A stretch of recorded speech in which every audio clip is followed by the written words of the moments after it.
मुख्यमंत्री शिवराज सिंह चौहान का और पूर्व मुख्यमंत्री कमलनाथ का क्या कहना है, आइए आपको सुनवाते हैं। हम इतने वोट से जीत जाएंगे सचमुच में हमने भी नहीं सोचा था। और बसपा की अनुपस्थिति में, बसपा पिछली बार 31,000 वोट ले गई थी। बसपा नहीं लड़ती तो वो वोट अक्सर कांग्रेस को ही जाता है, लेकिन बावजूद इसके गरीबों के विश्वास ने भारतीय जनता पार्टी को वहाँ शानदार जीत दिलाई। ये दोनों विजय चमत्कारी है। और अगर आप पृथ्वीपुर देखेंगे तो पिछले 2018 के चुनाव में तो हमको 12,000 वोट मिले थे, शायद जमानत भी नहीं बच पाई थी। ऐसी स्थिति के बाद जीत जाना चमत्कार है। सर, क्रेडिट किसको देंगे? आपने भी हालांकि रणनीतियां बदली। प्रधानमंत्री जी के प्रति प्रेम, स्नेह और श्रद्धा, कार्यकर्ताओं का अनथक परिश्रम, भारतीय जनता पार्टी की प्रदेश की सरकार के काम। मामा तो सेवक है, लेकिन सब कार्यकर्ताओं की मेहनत की जीत है, जनता के प्रेम और विश्वास की जीत है, विकास की जीत है, जन कल्याणकारी योजनाओं की जीत है। और पूरी तरह से समर्पित होकर जनता की सेवा का काम करते रहे। पता नहीं संयोग है क्या है कि वहाँ मैं होटल में रुक गया लेकिन रैगांव हमेशा तब जीते हम जब ट्रायंगुलर फाइट हुई। बसपा हमेशा लड़ी है, बसपा का वोट बैंक काफ़ी प्रभावी रहा।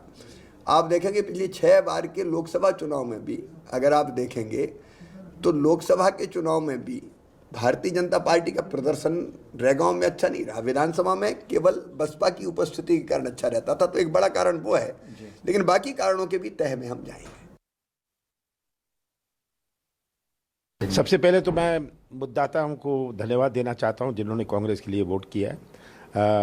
हमारा मुकाबला केवल बीजेपी से नहीं था, हमारा मुकाबला प्रशासन, पुलिस और पैसे से था, और उससे ही मैं सोचता हूं बीजेपी की जीत हुई है। 2021 में 4 चुनाव हुए हैं विधानसभा के, उसमें से 2 कांग्रेस जीती है और 2 बीजेपी जीती है। तो ये कह देना कि कांग्रेस की बुरी हार है, ये गलत होगा। खंडवा में जहाँ हम 2,70,000 से हारे थे, अब हम लगभग 70,000 से हारे हैं। जो मेकअप किया है, जो प्रतिशत, जो मोदी जी के छवि में गिरावट आई है, इसको भी हमें गंभीरता से देखना चाहिए। ये सही है, पृथ्वीपुर कांग्रेस के मजबूत सीट थी, पर यहाँ हम इसकी स्टडी करेंगे, इस पर अध्ययन करेंगे, क्योंकि बीजेपी ने वहाँ उत्तर प्रदेश का ज़्यादा उपयोग किया, उत्तर प्रदेश के नेताओं का ज़्यादा उपयोग किया। पर होता है चुनाव में।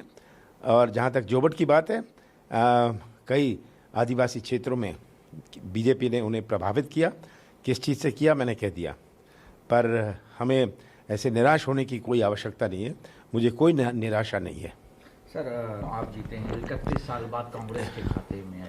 31 साल बाद जहाँ शुद्ध कैंडिडेट बीजेपी का था, वहाँ हम जीते हैं।